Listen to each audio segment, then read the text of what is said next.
Hi friends, welcome to I plus. ഇന്നത്തെ ക്ലാസ്സിൽ നമ്മൾ ഡിസ്കസ് ചെയ്യാനായിട്ട് പോകുന്നത് റീസെൻ്റ് ആയിട്ട് നടന്ന നമ്മുടെ സെറ്റ് ഇംഗ്ലീഷ് പരീക്ഷയ്ക്ക് വന്ന ക്വസ്റ്റ്യൻസിൻ്റെ ഒരു അനാലിസിസ് ആണ്. ഓക്കെ, അപ്പം നമ്മൾ ഓൾറെഡി ഒരു 41 ക്വസ്റ്റ്യൻസ് ചെയ്തിട്ടുണ്ടായിരുന്നു അല്ലേ. അപ്പം നമ്മുടെ ലാസ്റ്റ് ക്വസ്റ്റ്യൻ എന്തായിരുന്നു? ലാസ്റ്റ് ക്വസ്റ്റ്യൻ ഏതാണ് നമ്മൾ നോക്കിയത്?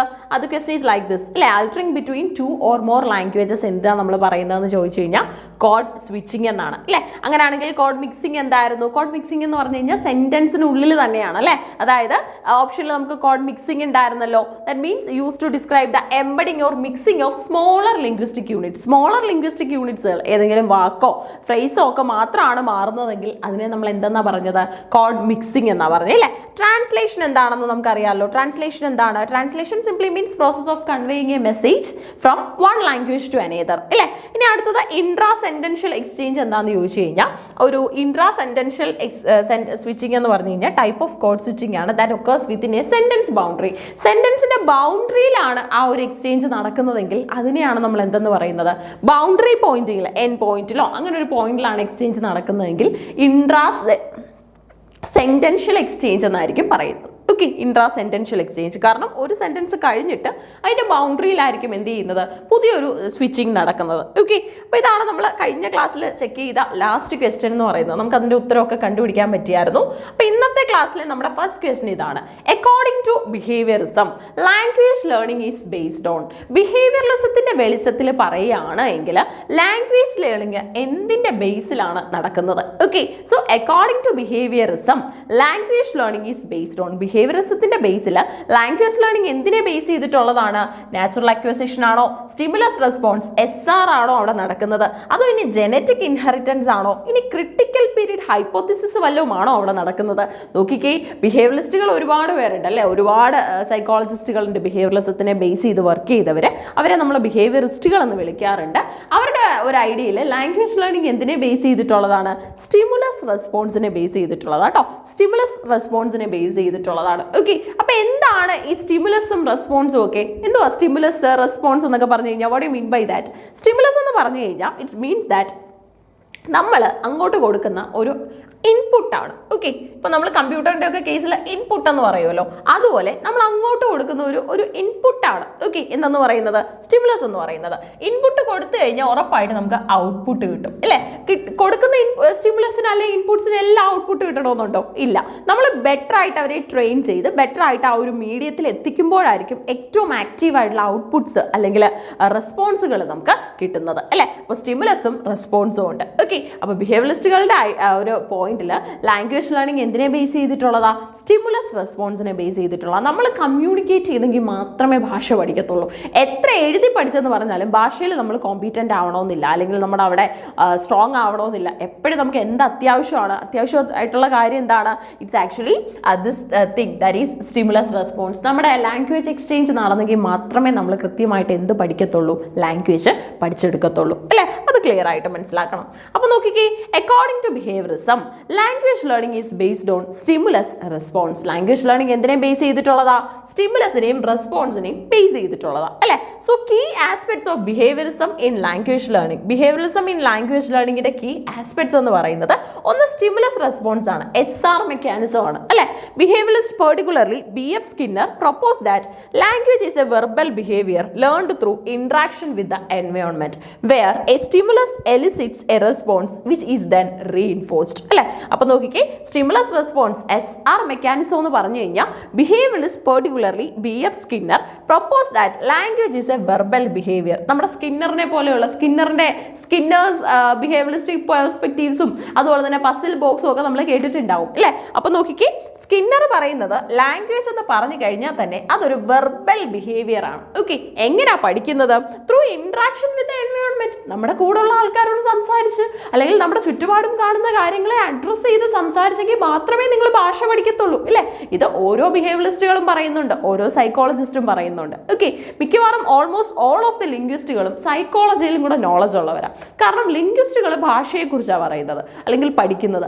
ഭാഷ ഉപയോഗിക്കുന്നത് ആരാ? മനുഷ്യരാ. സോ അവരുടെ സൈക്കി അറിഞ്ഞെങ്കിൽ മാത്രമേ ഏറ്റവും നല്ലപോലെ നമുക്ക് ഒരു ഔട്ട്പുട്ട് കൊടുക്കാനായിട്ട് സാധിക്കത്തുള്ളൂ അല്ലേ.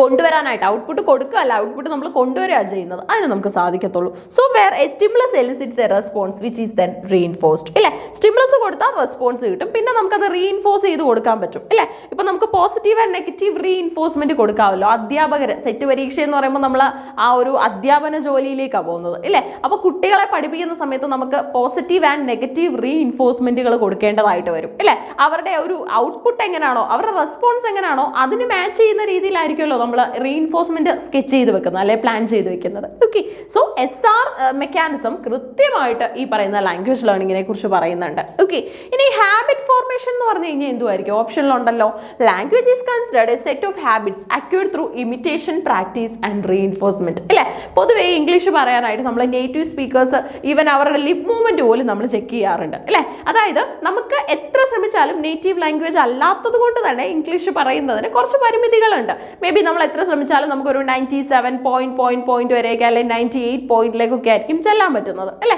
ഈവൻ അത് എക്സാക്റ്റ് ആക്കാൻ വേണ്ടി പല ലിംഗ്വിസ്റ്റുകളും ഇവരുടെ ലിപ് മൂവ്മെന്റ് പോലും ചെക്ക് ചെയ്യും, ഹൗ ദേ പ്രൊനൗൺസ്. കാരണം ലാംഗ്വേജിൽ നല്ല നോളജ് ഉള്ളവർക്ക് മനസ്സിലാവുമല്ലോ, ദാറ്റ് മീൻസ് വോയിസ്ഡ് സൗണ്ട് ആണോ വോയിസ്ലെസ് സൗണ്ട് ആണോ, ഏതാണ് ഇപ്പോൾ പ്രൊഡ്യൂസ് ചെയ്തത്, അതുപോലെ തന്നെ how was the lip movement, ഈ കാര്യങ്ങളൊക്കെ നമ്മൾ ചെക്ക് ചെയ്യുമല്ലോ. അല്ലേ, so that's actually been explained here. അപ്പോൾ ഹാബിറ്റ് ഫോർമേഷൻ എന്ന് പറഞ്ഞാൽ language is considered a set of habits acquired through imitation, practice and reinforcement.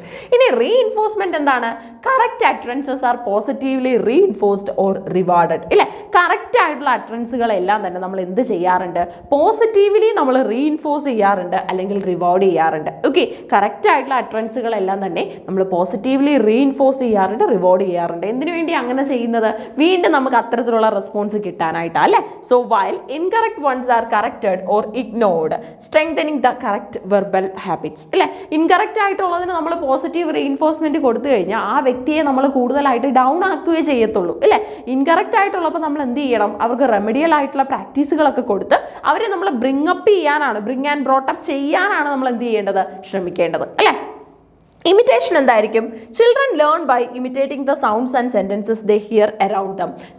Simply visit a KG kindergarten school. അവിടെ എന്തോ ചെയ്യുന്നത്?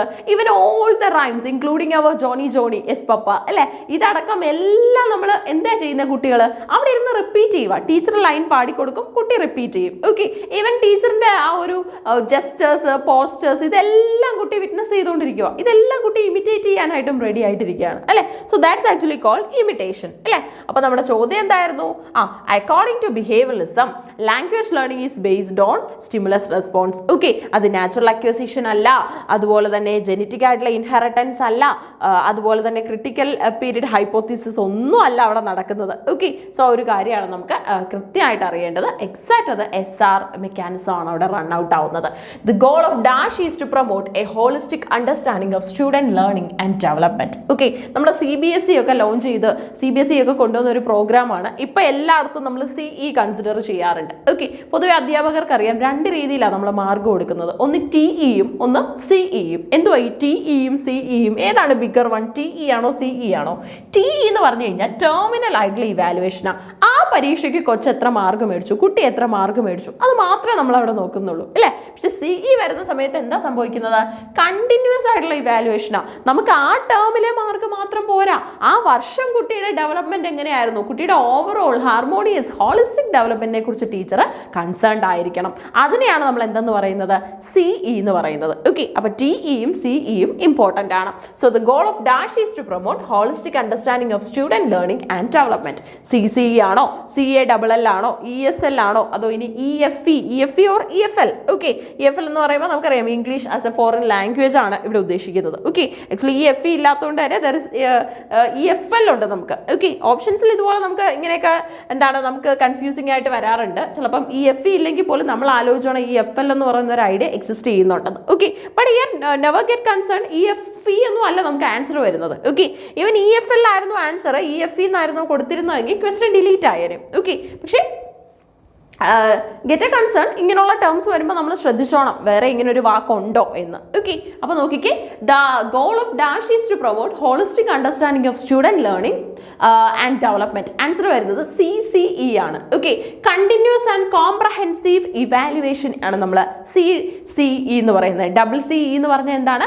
Continuous and comprehensive evaluation. അവിടെ കുട്ടിയുടെ academics മാത്രമല്ല നമ്മൾ ഇവാലുവേറ്റ് ചെയ്യുന്നത്, കുട്ടിയുടെ ഓവറോൾ പെർഫോമൻസ് ആയിരിക്കും അവിടെ ഇവാലുവേറ്റ് ചെയ്യപ്പെടുന്നത്. ഓക്കെ, അപ്പോൾ നോക്കാം. The goal of CCE, continuous and comprehensive evaluation, is to promote a holistic understanding of student learning and development. അല്ലെ, സ്റ്റുഡൻറ് ലേണിംഗ് ആൻഡ് ഡെവലപ്മെന്റിന്റെ ഒരു ഹോളിസ്റ്റിക് അണ്ടർസ്റ്റാൻഡിംഗ് ആണ് ഇവിടെ പ്രൊമോട്ട് ചെയ്യപ്പെടുന്നത്. Okay, CCE focuses on assessing all aspects of a student's development. കുട്ടിയുടെ എല്ലാ ആസ്പെക്ട്സും നമ്മൾ check ചെയ്യുന്നുണ്ട്.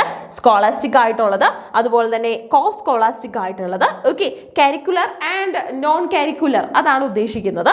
Including cognitive, effective and psychomotor domains. Okay, നമ്മുടെ ഡൊമൈൻസ് ഓഫ് ലേണിംഗ് ഉണ്ടല്ലോ അല്ലെ, ടാക്സോണമിക്കകത്തൊക്കെ പറയുന്നുണ്ട് ഈ പറയുന്ന ഡൊമൈൻസ് ഓഫ് ലേണിംഗ്. ഏതൊക്കെ ഡൊമൈൻസ്? കോഗ്നിറ്റീവ്, ഇമോഷണൽ സ്കിൽ അളക്കാനായിട്ട് അഫക്റ്റീവ്, ഇനി അതുപോലെ തന്നെ ഹെൽത്ത് ആൻഡ് ഫിസിക്കൽ ആക്ടിവിറ്റീസിലൊക്കെ കുട്ടി എങ്ങനെയാണെന്ന് അറിയാനായിട്ട് സൈക്കോമോട്ടോർ സ്കില്ലുകൾ നമ്മൾ കൊടുക്കാറുണ്ട് അല്ലെ. So through out the year, academic year, rather than relying on A single final exam അല്ലെ. ഒരു സിംഗിൾ ഫൈനൽ എക്സാമിന്റെ ബേസിൽ തോറ്റോ ജയിച്ചോ എന്ന് പറയുന്നതിനുപരിയായിട്ട് കുട്ടിയുടെ ഓവറോൾ ഡെവലപ്മെന്റ് അസസ് ചെയ്യപ്പെടുന്നുണ്ട് അല്ലെ. പോർട്ട്ഫോളിയോസ് ഒക്കെ ഇപ്പൊ അങ്ങനെയല്ലേ കീപ്പ് ചെയ്തു പോകുന്നത്. ശരിക്കും പറഞ്ഞാൽ ഇതുകൊണ്ടൊക്കെ ഒരുപാട് ബെനിഫിറ്റ് ഉണ്ട് അല്ലെ. പഴയ കാലത്ത് നമ്മൾ ബുക്കിലൂടെ പഠിച്ച് കുട്ടി മേടിക്കുന്ന മാർക്കിന് മാത്രം പ്രാധാന്യം കൊടുത്തെടുത്ത് നിന്ന് ഇന്ന് കുട്ടിക്ക് ഓപ്പർച്യൂണിറ്റീസ് കൂടി വന്നു അല്ലെ. വ്യത്യസ്തമായിട്ടുള്ള സാഹചര്യങ്ങളും ഓപ്പർച്യൂണിറ്റീസും കുട്ടിക്ക് കൂടുതലായിട്ട് കിട്ടാൻ തുടങ്ങി. So it aims to reduce exam stress and foster overall growth, social, emotional and intellectual അല്ലെ. അപ്പൊ ഇവിടെ നമ്മൾ എന്താണ് റിഡ്യൂസ് ചെയ്യാനായിട്ട് ശ്രമിക്കുന്നത്? എക്സാം സ്ട്രെസ് റിഡ്യൂസ് ചെയ്യുന്നുണ്ട്, അതുപോലെ തന്നെ ഫോസ്റ്റർ ഓവറോൾ ഗ്രോത്ത് അല്ലെ, social, emotional and intellectual growth develop ചെയ്തെടുക്കാനായിട്ട് നമ്മൾ ശ്രമിക്കും അല്ലെ. സോഷ്യൽ, അതുപോലെ തന്നെ emotional and intellectual growth develop ചെയ്തെടുക്കാനായിട്ട് നമ്മൾ ശ്രമിക്കാറുണ്ട്. ഓക്കെ, അപ്പോൾ it aims to reduce social exam stress and foster overall growth, social, emotional and intellectual. Okay, social അതുപോലെ തന്നെ നമ്മുടെ എന്താ പറയുക സോഷ്യൽ, ഒപ്പം തന്നെ ഇമോഷണൽ, ഇന്റലക്ച്വൽ സ്കില്ലുകൾ നമ്മൾ ഡെവലപ്പ് ചെയ്യിക്കാറുണ്ട്. Okay, so Aristotle believed that poetry was superior to history because Aristotle പറയുന്നത് പോയിട്രി എന്ന് പറയുന്നത് ഹിസ്റ്ററിയേക്കാൾ ഒരുപാട് മുകളിലാണെന്ന്. എന്തുകൊണ്ടായിരിക്കും? Poetry deals with universal truth. Okay, ഈ ആഗോളമായിട്ടുള്ള മൊത്തത്തിലുള്ള എവിടെയും കാണുന്ന കുറേ ട്രൂത്തുകൾ ഉണ്ടാവുമല്ലോ. ട്രൂത്ത് അബൌട്ട് എന്താ പറയുക ലൈഫ്, എഡ്യൂക്കേഷൻ, അല്ലെങ്കിൽ ലൈഫ് ആഫ്റ്റർ ഡെത്ത്, എന്താണ് that means life after death, ഇങ്ങനെയൊക്കെയുള്ള കാര്യങ്ങളെക്കുറിച്ച് പലപ്പോഴും പോയിട്രിക്കാണ് ഒരുപാട് സംസാരിക്കാൻ പറ്റുന്നത് അല്ലേ. ഇനിയും ഹിസ്റ്ററി ഈസ് ഓൾവേസ് ഫിക്ഷണലൈസ്ഡ്. അതുകൊണ്ടാണോ എന്താണ് ഈ പറയുന്ന പോലെ നമ്മുടെ പോയിട്രി ഹിസ്റ്ററിയേക്കാൾ വലുതായി പോയത്? Poetry is easier to understand. കവിത മനസ്സിലാക്കാൻ ഭയങ്കര എളുപ്പമായതുകൊണ്ടായിരിക്കും. അതോ poetries are respected in society? That means history respect ചെയ്യപ്പെടുന്നില്ല, സൊസൈറ്റിയിൽ പോയിട്രി മാത്രമാണ് റെസ്പെക്ട് ചെയ്യപ്പെടുന്നതെന്നാണ് പറയുന്നത്. ഓക്കെ, ഇതിൽ എന്ത് ന്യായത്തിൻ്റെ ബേസിലാണ്, അല്ലെങ്കിൽ എന്താണ് സെൻറ്റൻസിൻ്റെ ബേസിലാണ് നമ്മുടെ അരിസ്റ്റോട്ടിൽ പറയുന്നത് poetry was superior to history എന്ന്? Just because poetry deals with universal truth. Poetry നമുക്ക് കവിതയിൽ, കഥകളിൽ കാണുന്ന മനുഷ്യരെന്ന് പറഞ്ഞു കഴിഞ്ഞാൽ ചിലപ്പോൾ നമ്മുടെ തൊട്ടടുത്ത് ഉണ്ടാവില്ല, പക്ഷെ ലോകത്തിൻ്റെ ഏതെങ്കിലുമൊക്കെ കോണുകളിൽ അങ്ങനെയുള്ള അതേ അവസ്ഥയിലൂടെ കടന്നു പോകുന്ന മനുഷ്യരുണ്ടാവും. നല്ല ബുക്കുകൾ വായിക്കുന്നവർക്ക് ഒരുപാട് അറിവുണ്ടാവും ഇല്ലേ. യാത്ര ചെയ്യുന്നവർക്ക്, ബുക്ക് വായിക്കുന്നവർക്കൊക്കെ പെട്ടെന്ന് സാഹചര്യങ്ങളുമായിട്ട് അഡ്ജസ്റ്റ് ചെയ്യാൻ പറ്റും. കാരണം എന്താണെന്ന് വെച്ച് കഴിഞ്ഞാൽ അവർ അത്രയും വ്യത്യസ്തതകൾ ഓൾറെഡി ഉൾക്കൊണ്ടവരാണ് അല്ലേ. ഇങ്ങനെയൊക്കെയുള്ള വ്യത്യസ്തതകൾ ഉണ്ടാകാൻ സാധ്യതയുണ്ട് എന്നുള്ള കാര്യം ഉൾക്കൊണ്ടവരാണ് അല്ലേ. അപ്പോൾ അതിൻ്റെ ബേസിൽ അവർക്ക് എന്ത് ചെയ്യാൻ സാധിക്കും? ഐഡിയാസ് മനസ്സിലാക്കാനായിട്ട് സാധിക്കും അല്ലേ. അപ്പോൾ Aristotle believe that poetry was superior to history because poetry deals with universal truth. Poetry deal ചെയ്യപ്പെടുന്നത് യൂണിവേഴ്സൽ ട്രൂത്തിൻ്റെ ബേസിലാണ് അല്ലേ. Aristotle believes that poetry was superior to history because poetry deals with universal truth. In his work Poetics, Aristotle argued that while history focuses on particular events, what eventually happened, poetry focuses on universal truth, what would happen or what generally happens according to probability or necessity. ഇല്ലേ, അപ്പോൾ ഇവിടെ എന്തൊക്കെയാ കാര്യങ്ങളാണ് സംഭവിക്കുന്നതെന്നാണ് പറയുന്നത്. നോക്കിക്കേ, Aristotle believed that poetry was superior to history because poetry deals with universal truth. Okay, in his work Poetics, Aristotle argued that while history focuses focuses on particular events. History ഏതെങ്കിലുമൊക്കെ ഇവന്റ്സിന് focus കൊടുക്കുമ്പം ഏതെങ്കിലുമൊക്കെ ചരിത്ര പ്രാധാന്യമായിട്ട് നടന്നിട്ടുള്ള കാര്യങ്ങൾക്കല്ലേ focus കൊടുക്കുന്നത്. What actually happened in poetry is that it focuses on universal truth. What would happen, what could happen or what generally happens according to probability or necessity. അല്ലേ, സംഭവിക്കാൻ പോകുന്നതിനെ കുറിച്ച്, സംഭവിച്ച കാര്യങ്ങളെ കുറിച്ചൊക്കെ പറയാൻ പറ്റുന്നത് എപ്പോഴും ഈ പറയുന്ന കവിതകൾക്കാണ്. അല്ലെ, ചരിത്രം പറയുന്നത് സംഭവിച്ചു പോയ കാര്യങ്ങളെ മനസ്സിലാക്കി അതിന്റെ ഒരു വിശദീകരണമായിരിക്കും. അല്ലെ, ചരിത്ര പ്രാധാന്യമായിട്ടുള്ള ബുക്കുകളൊക്കെ എടുത്തു നോക്കിക്കഴിഞ്ഞാൽ നമ്മൾ അതാണ് കാണുന്നത്. അപ്പൊ നടന്നതിനെ കുറിച്ചും ഇനി നടക്കാൻ പോകുന്നതിനെ കുറിച്ചും അവയർനെസ് തരാൻ സാധിക്കുന്നത് കവിതകൾക്കാണ്. അതുകൊണ്ടാണ് അരിസ്റ്റോട്ടലിന്റെ ഒപ്പീനിയൻ എങ്ങനെയായത്, പോയട്രി എന്ന് പറയുന്നത് നമ്മുടെ ഹിസ്റ്ററിയേക്കാൾ ഒരുപാട് സുപ്പീരിയർ ആണെന്ന്. ഓക്കെ, ക്ലിയർ ആയോ അത്? ഓക്കെ, അപ്പോൾ ഇതാണ് ആൻസർ വരുന്നത്. For this reason he considered poetry to be philosophical and higher. Okay, ചിലപ്പോൾ ചോദിക്കാൻ സാധ്യത അടുത്ത തവണ ഇങ്ങനെ ആയിരിക്കും, പോയട്രി ആണല്ലോ ഹിസ്റ്ററിയേക്കാൾ കൂടുതൽ ഫിലോസഫിക്കലും ഹയറും. Do you agree with the statement? Okay, then history as it explores general human nature and patterns rather than just chronicling specific isolated occurrences. അല്ലെ, സ്പെസിഫിക് ആയിട്ടുള്ള ഐസൊലേറ്റഡ് ആയിട്ടുള്ള ഒക്കറൻസസ് കൊടുക്കുന്നതിന് പകരം പോയട്രി എന്താ കൊടുക്കുന്നത്, ഓവറോൾ എക്സ്പീരിയൻസ് ആണ്. അല്ലെ, അപ്പോൾ ഓവറോൾ എക്സ്പീരിയൻസ് ഷെയർ ചെയ്യാനാണ് എന്ത് ശ്രമിക്കുന്നത്, എന്ത് നമുക്ക് ഐഡിയ തരുന്നത് അല്ലെങ്കിൽ ഫോക്കസ് തരുന്നത്, പോയട്രി ഫോക്കസ് തരുന്നത്. ഓക്കെ, ക്ലിയർ ആയേ? അടുത്ത നമ്മുടെ 45ാമത്തെ ചോദ്യമാണേ. Identify the statement which best reflects Coleridge's view on secondary imagination. Okay, നമ്മുടെ S.T. Coleridge പൊതുവെ ക്രിറ്റിസിസത്തിലൊക്കെ തന്നെ ഓപ്പിയം ഇൻഡ്യൂസ്ഡ് ആയിട്ടുള്ള പോയിറ്റ് ആണെന്നൊക്കെയുള്ള വിമർശനം ഏറ്റുവാങ്ങിയിട്ടുള്ള റൈറ്ററാണ്. ഓക്കെ, കുബ്ല ഖാൻ പോലെയുള്ള കവിതകളൊക്കെ ഇൻകംപ്ലീറ്റ് ആണല്ലോ, പക്ഷെ ഏറ്റവും ബെസ്റ്റ് ആയിട്ട് കുറേ നല്ല തിയറീസ് പ്രൊപ്പോസ് ചെയ്യാൻ ഇദ്ദേഹത്തിന് സാധിച്ചിട്ടുണ്ട്. ബയോഗ്രഫിയ ലിറ്റററി ഒക്കെ അദ്ദേഹത്തിന്റെ ഏറ്റവും നല്ല അച്ചീവ്മെന്റ് ആണ് കേട്ടോ. ഓക്കെ, സോ 2 തരത്തിലുള്ള ഇമാജിനേഷനെ കുറിച്ച് കോളറിഡ്ജ് പറയുന്നുണ്ട്. ഒരെണ്ണം പ്രൈമറി ആയിട്ടുള്ള ഇമാജിനേഷനാണ്. ഓക്കെ, രണ്ടാമത്തത് കുറച്ച് ഡിഫറെൻ്റാണ്, സെക്കൻഡറി ഇമാജിനേഷൻ. ഓക്കെ, അപ്പൊ എന്ത് സ്റ്റേറ്റ്മെന്റ്സ് ആണ് ശരിക്കും പറഞ്ഞാൽ നമ്മുടെ കോളറിഡ്ജിന്റെ വ്യൂ ഓഫ് സെക്കൻഡറി ഇമാജിനേഷനെ റിഫ്ലക്ട് ചെയ്യുന്നത്? ഇതിനകത്തിൽ ഏത് സ്റ്റേറ്റ്മെന്റ് ആണ്? It's an unconscious act of perceiving reality perceive ചെയ്യുന്ന ഒരു അൺകോൺഷ്യസ് ആയിട്ടുള്ള ആക്ട് ആണെന്ന് പറയുന്നു.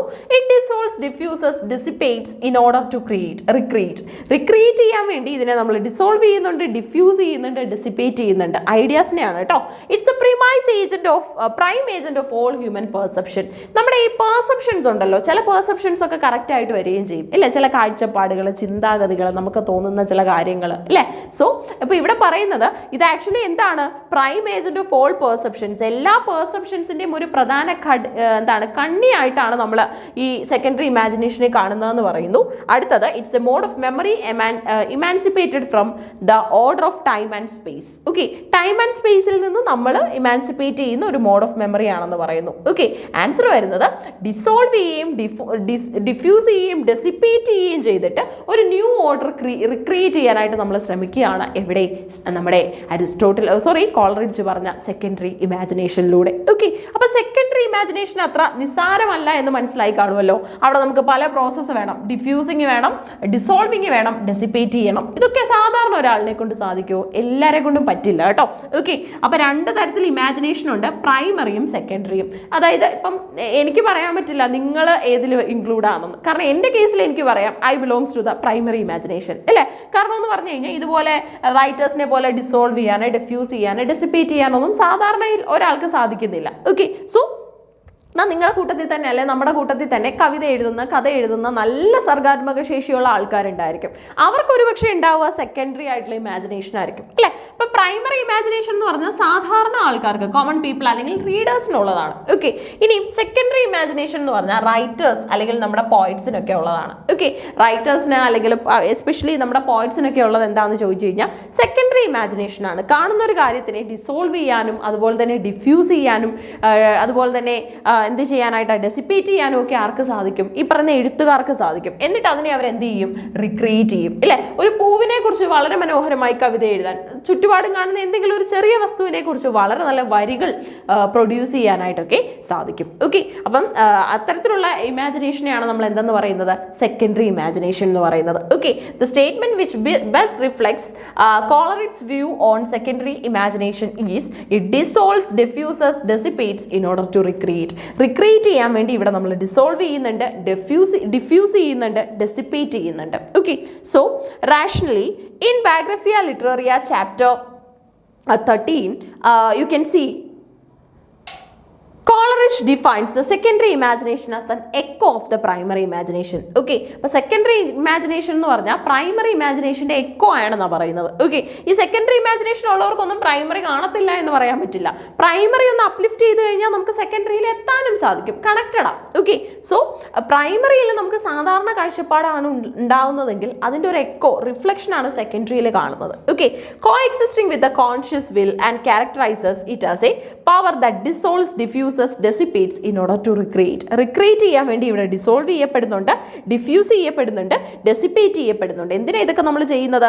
റിക്രിയേറ്റ് ചെയ്യാൻ വേണ്ടി, അല്ലെ ഒരു റിക്രിയേറ്റഡ് ഫോം കൊണ്ടുവരാൻ വേണ്ടിയാണ് നമ്മൾ ഈ പ്രോസസ് ഒക്കെ തന്നെ ചെയ്യുന്നത്. It is described as a conscious, creative and esemplastic shaping into one power used by poets to reshape sensory data and create new artistic unified forms. ഇല്ലേ, പുതിയ ആർട്ടിസ്റ്റിക് ആയിട്ടുള്ള യൂണിഫൈഡ് ആയിട്ടുള്ള ഫോമുകൾ കൊണ്ടുവരാൻ വേണ്ടിയാണ് എന്ത് ചെയ്യുന്നത്? ഈ പറയുന്ന പ്രോസസ്സുകളൊക്കെ തന്നെ നമ്മുടെ പോയിറ്റ്സ് ചെയ്യുന്നത്. അല്ലേ, അപ്പോൾ ഒരിക്കലും ഒരു ഈസി ടാസ്ക് അല്ല റൈറ്റിംഗ് എന്ന് പറയുന്നത്. റൈറ്റിംഗ് വളരെ കോംപ്ലക്സ് ആയിട്ടുള്ള കാര്യമാണ്. കുറേ കാര്യങ്ങൾ നമുക്ക് അവിടെ ചെയ്തെടുക്കാനും മനസ്സിലാക്കാനും ഉണ്ട് താനും. So option A and C refer to primary imagination while D describes fancy. ഇല്ലേ, അപ്പം എയും സിയും എന്തിനെ കുറിച്ച് പറയുന്നുണ്ട്? അത് പ്രൈമറി ഇമാജിനേഷനെ കുറിച്ചാണ് പറയുന്നത്. ഡി പറയുന്നത് ഫാൻസിയെ കുറിച്ചുമാണ്. അല്ലേ, അപ്പോൾ നമുക്ക് നോക്കാം, ഓപ്ഷൻസ് ഒന്നുകൂടെ നോക്കി. എ പറയുന്നത് എന്ന് പറഞ്ഞാൽ unconscious act of perceiving reality, primary imagination ആണ്. C prime agent of all human perception, അതും പ്രൈമറി ഇമാജിനേഷൻ ആണ്. ഓക്കെ, ഇനി ഡി എന്ന് പറഞ്ഞാൽ എന്താണ്? Mode of memory emancipated from from the order of time and place. അതെന്ന് പറയുന്നത് ആക്ച്വലി അവിടെ വർക്ക്ഔട്ട് ചെയ്യപ്പെടുന്നത് എന്താണെന്ന് ചോദിച്ചു കഴിഞ്ഞാൽ ഫാൻസിയാണ്. ഓക്കെ, അപ്പം നാലാമത്തേതെന്ന് പറയുന്നത് ഫാൻസിയുമായിട്ട് ബന്ധപ്പെട്ട് വരുന്ന സ്റ്റേറ്റ്മെന്റ് ആയിരുന്നു. ഓക്കെ, അപ്പോൾ സ്റ്റേറ്റ്മെന്റ്സ് കിട്ടിയാൽ നമുക്ക് അതിനെ മനസ്സിലാക്കാൻ പറ്റണം. ഫസ്റ്റ് പ്രൈമറി ആണ്, തേർഡ് പ്രൈമറിയെ കുറിച്ചുള്ളതാണ്. ഇതാണ് നമ്മുടെ സെക്കൻഡറി ഇമാജിനേഷൻ. ഓക്കെ, സെക്കൻഡറി എന്ന് നമുക്ക് സ്റ്റേറ്റ് ചെയ്യാം. ഇത് ആക്ച്വലി ഫാൻസി ആണ്. Okay, fancy that means mode of memory emancipated from the order of time and space. Time and സ്പേസിൽ നിന്ന് നമ്മൾ എന്താണ് പറയുക, ഓർഡർ ഓഫ് മെമ്മറി ഇമാൻസിപ്പേറ്റ് ചെയ്യുന്നതിനെ നമ്മൾ എന്തെന്നാ പറയുന്നത്? It's actually called fancy. Okay, it's called fancy. അപ്പോൾ നമ്മൾ എത്രാമത്തെ ക്വസ്റ്റ്യൻ ഇപ്പോൾ കംപ്ലീറ്റ് ചെയ്തത്? നമ്മുടെ ക്വസ്റ്റ്യൻ നമ്പർ 45 വരെ നമ്മൾ കംപ്ലീറ്റ് ചെയ്തു. So we have a 46th question. Relative autonomy is a term associated with. Relative autonomy എന്ന് പറയുന്ന ഒരു ടേം നമുക്ക് എക്സിസ്റ്റ് ചെയ്യുന്നുണ്ട്. ഓക്കെ, ഇതൊക്കെ നമ്മുടെ ക്രിറ്റിസിസത്തിൽ നമ്മൾ പഠിക്കുന്നത്, അല്ലെങ്കിൽ നമ്മുടെ കൾച്ചറൽ സ്റ്റഡീസ് പോലെയൊക്കെയുള്ള ലിറ്ററി ഏരിയാസിലേക്ക്, അല്ലെങ്കിൽ ലിറ്ററി ക്രിറ്റിസിസം പോലെയുള്ള ഏരിയാസിലേക്ക് വരുമ്പോഴാണ് കാണുന്നത്. അല്ലേ, ലിറ്ററി ക്രിറ്റിക്സ് ആണല്ലോ ഇവിടെ ഉള്ളവരെല്ലാവരും. So relative autonomy is a term associated with Antonio Gramsci. Antonio Francisco ഗ്രാംജിയെ കുറിച്ചാണ് പറയുന്നത്. ഹെജ്മണി എന്ന ഐഡിയ കൊണ്ടുവന്ന ആളാണ്. ജോർജ് ലൂക്കാസ് ഉണ്ട്. കാൾ മാക്സ്, ഫെഡറിക് ഏഞ്ചൽസിനോടൊപ്പം എപ്പോഴും നമ്മൾ കേൾക്കുന്ന പേരാണ്. ലൂയിസ് അൽത്യൂസർ ഉണ്ട്. അല്ലേ, അപ്പോൾ ഇവരാണ് നമുക്ക് ഓപ്ഷൻസിലുള്ളത്. ഇതിൽ ആരാണ് ശരിക്കും പറഞ്ഞാൽ റിലേറ്റീവ് ഓട്ടോണമി എന്ന് പറയുന്ന ടേമുമായിട്ട് ബന്ധപ്പെട്ടുള്ളത്? ലൂയിസ് അൽത്യൂസർ ആണ് കേട്ടോ. അപ്പം അൽത്യൂസറുമായിട്ട് ബന്ധപ്പെട്ട ടേമാണ് relative autonomy. Okay, relative autonomy ആരുമായി ബന്ധപ്പെട്ട ടേം ആണെന്ന് ചോദിച്ചാൽ നമ്മുടെ അൽത്യൂസറുമായിട്ട് ബന്ധപ്പെട്ട ടേമാണ്. Relative autonomy is a term primarily associated with Louis Althusser. Louis അൽത്യൂസറുമായിട്ട് ബന്ധപ്പെട്ട പേരാണ് എന്തെന്ന് പറയുന്നത്? Relative autonomy. റിലേറ്റീവ് ഓട്ടോണമി എന്ന് പറയുന്ന പേര് ആരുമായി ബന്ധപ്പെട്ടതാണെന്ന് ചോദിച്ചു കഴിഞ്ഞാൽ ഉത്തരം ലൂയിസ് അൽത്യൂസർ ആണ്. Well Antonio Gramsci developed the related concept of hegemony. Louis Althusser as a structuralist Marxist is specifically recognized for arguing that superstructure, ideology, politics, culture possess a degree of autonomy from the economic base rather than being directly determined by it. Okay, a concept he described as relative autonomy. Okay, അപ്പോൾ കാര്യം മനസ്സിലായോ? നമ്മളത് അറിഞ്ഞു വെക്കണം കേട്ടോ. Relative autonomy ഒക്കെ ചിലപ്പോൾ first time കേൾക്കുന്നവരുണ്ടായിരിക്കും, അല്ലെങ്കിൽ ചിലപ്പോൾ ഇതുവരെ അധികം കൺസേൺ കൊടുത്തിട്ടില്ലാത്തവരുണ്ടായിരിക്കും. നമ്മുടെ ലൂയിസ് അൽത്യൂസറുമായിട്ട് ബന്ധപ്പെട്ട് നമുക്ക് മനസ്സിലാക്കാൻ സാധിക്കുന്ന ടേമാണ് എന്തെന്ന് പറയുന്നത്? റിലേറ്റീവ് ഓട്ടോണമി എന്ന് പറയുന്നത്. ഓക്കെ, റിലേറ്റീവ് ഓട്ടോണമി എന്താണെന്ന് ചോദിച്ചു കഴിഞ്ഞാൽ ആക്ച്വലി ഒരു കണക്ഷൻ എസ്റ്റാബ്ലിഷ് ചെയ്യുന്നതിനെ കുറിച്ചാണ് പറയുന്നത്. ഓക്കെ, ദർ ഈസ് ആക്ച്വലി ഓട്ടോണമിയുടെ ഇടയിൽ പോലും ഒരു റിലേഷൻ എക്സിസ്റ്റ് ചെയ്യുന്നുണ്ട് എന്നുള്ള ഒരു പോയിന്റ് ആണ് ഷെയർ ചെയ്യുന്നത്. സൊസൈറ്റി ബേസ്ഡ് ആയിട്ട് സൊസൈറ്റിയിലെ തന്നെ പല പാരാമീറ്റേഴ്സ് ചെക്ക് ചെയ്തിട്ടാണ് അൽത്യൂസർ ഇങ്ങനെ ഒരു ഒപ്പീനിയൻ സ്റ്റേറ്റ് ചെയ്തത്. Okay, so while Antonio Gramsci developed the concept of hegemony. ഇല്ലേ, ആന്റോണിയോ ഗ്രാംജി എന്ത് ചെയ്തു? ഹെജ്മണി എന്ന് പറയുന്ന കോൺസെപ്റ്റ് കൊണ്ടുവന്നു. Louis Althusser as a structuralist Marxist is specifically recognised for arguing that superstructure എന്ന് പറഞ്ഞാൽ ഐഡിയോളജിയും പൊളിറ്റിക്സും കൾച്ചറും നമ്മുടെ സമൂഹത്തിൽ ഉള്ള ഏറ്റവും വലിയ പ്രധാന കണ്ണികളാണ്. അല്ലേ, they possess a degree of autonomy from the economic base rather than being directly determined by it. ഇല്ലേ, അവർക്ക് ശരിക്കും പറഞ്ഞ ഒരു ഓട്ടോണമി ഉണ്ട്.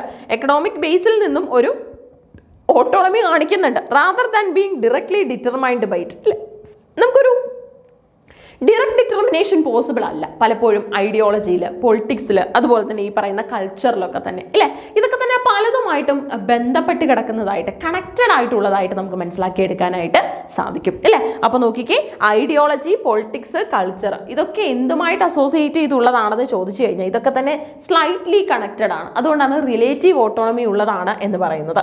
Rather than being directly determined by it, a concept he described as relative autonomy. Okay, relative autonomy എന്ന് പറഞ്ഞാൽ അത്രത്തോളം important ആയിട്ടുള്ള ഒരു ഐഡിയ, അത്രത്തോളം തന്നെ ഹൈ പ്രയോറിറ്റി ഉള്ള ഒരു ഐഡിയ ആയിട്ട് നമ്മൾ മനസ്സിലാക്കണം. ഹൈലി സിഗ്നിഫിക്കൻറ്റും കൂടെയാണ് ഈ പറയുന്ന relative autonomy. Okay, Althusser famously stated that economic base is determinant in the last instance. ഇല്ലേ, എക്കണോമിക് ബേസ് എന്ന് പറയുന്നത് ശരിക്കും ഡിറ്റർമിനന്റ് തന്നെയാണ്.